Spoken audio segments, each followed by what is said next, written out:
Hello everyone, welcome to Football Talk. Today we're going to be talking about the top four of last season.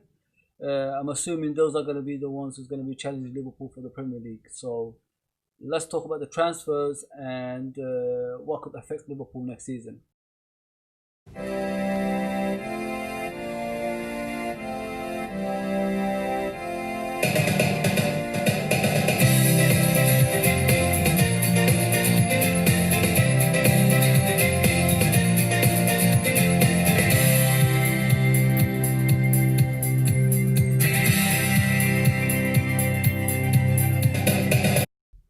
Hello everyone, welcome to the second episode of Football Talk. We're going to be talking about the transfers of the top four for the upcoming season.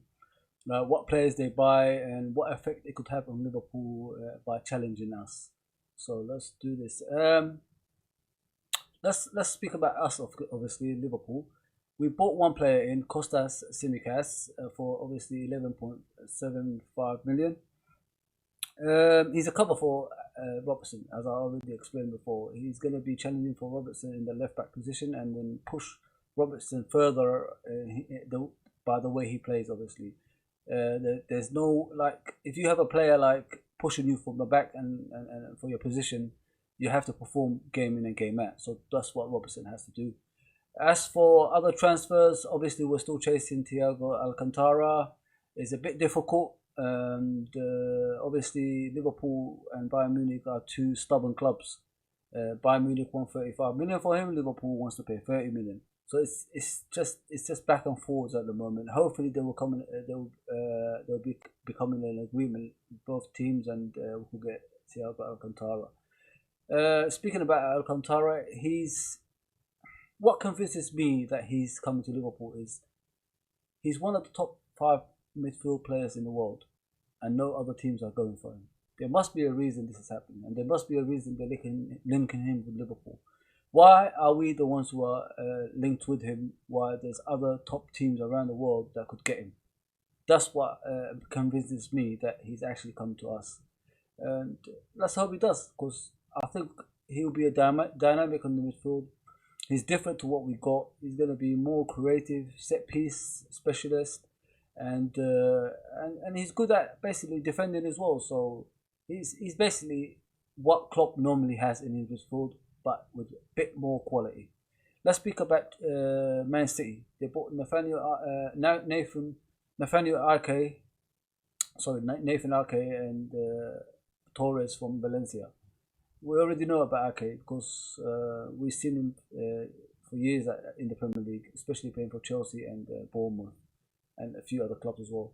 I wanted him at Liverpool, to be fair, because with Nathan Ake, it's two player in one, if you understand what I'm saying. He can play left back as well as centre back, and if we had that, we didn't even need to buy a left back to cover obviously Robertson. We could have played him in the left back at some games, and could have played him centre back at other games. So that's what I was saying. We could save more money that way. And well, unfortunately, he's joined our rivals, and he's going to be obviously good for them. As for Torres, he looks like a tricky little player. I think he's a replacement for Sane and probably Silva, one of them two anyway. And the Premier League might be difficult for him in the beginning, but you never know. Eventually, he might just come in and be a quality player that he is in Spain. Let's speak about Chelsea. They bought multiple players. They bought a lot of players. Obviously, we know Timo Werner. We know about Hakim Ziyech. Obviously, last season they bought him. Kai Havertz. Everybody was chasing this young German player, and they bought him. Obviously, Thiago Silva from PSG, free transfer. Obviously, Ben Chilwell from Leicester City. So they're buying quality players, but it will take them time to gel in.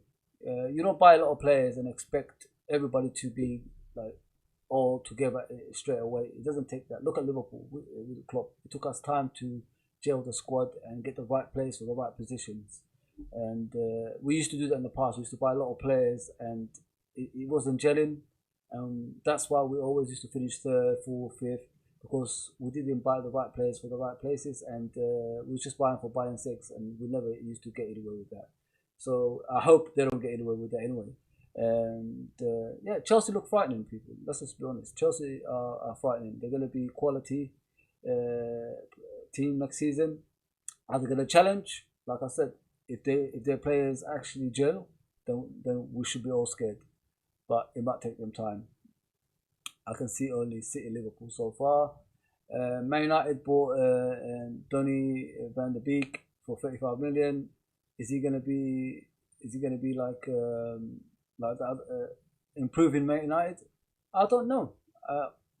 Because I've only seen him that season he played against Tottenham in the Champions League. I haven't seen him after that.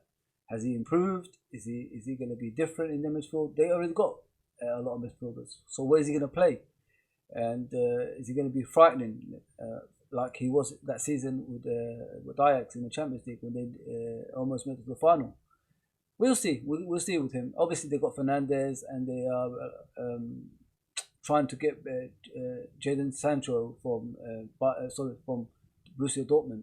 It's going to be tough, but I've heard there's a breakthrough for the transfer. Obviously, Borussia Dortmund went over 100 million for him, but I don't know. I don't know if he's worth that. You know, like we keep everybody's like buys players for over 100 million, but they're not too sure about the player because he hasn't won a lot. Yeah, you got to be basically pretty much sure about the players you're buying. You can't just buy them and then they come in for 100 million and they don't do anything, and then you just regret the amount of money you spend. I hope they spend it. You know what I mean? I'm not a Man United fan, and you know, Liverpool fans, we don't like Man United at all. So I just hope they fail in their transfers anyway. As for the season coming, like I said, I only could see City challenging, but you never know with the other other two teams. You never know. They might be like up and coming and making more threats to us to win our league. Listen, we was like way clear last season. We should have even been more. If we had the actual hunger after we won the Premier League, we could have probably broke the record, the City record that was set by them by 100 points. But anyways, people, like, share and subscribe, comment obviously below, and share what your thoughts are. Like, I want to know who's going to be challenging Liverpool, and is Chelsea and Man United going to be frightening us for our position next season? Have they bought the right players? Are they going to be like Man City? Obviously, are they going to be like challenging like that, or are we going to run away with the league again?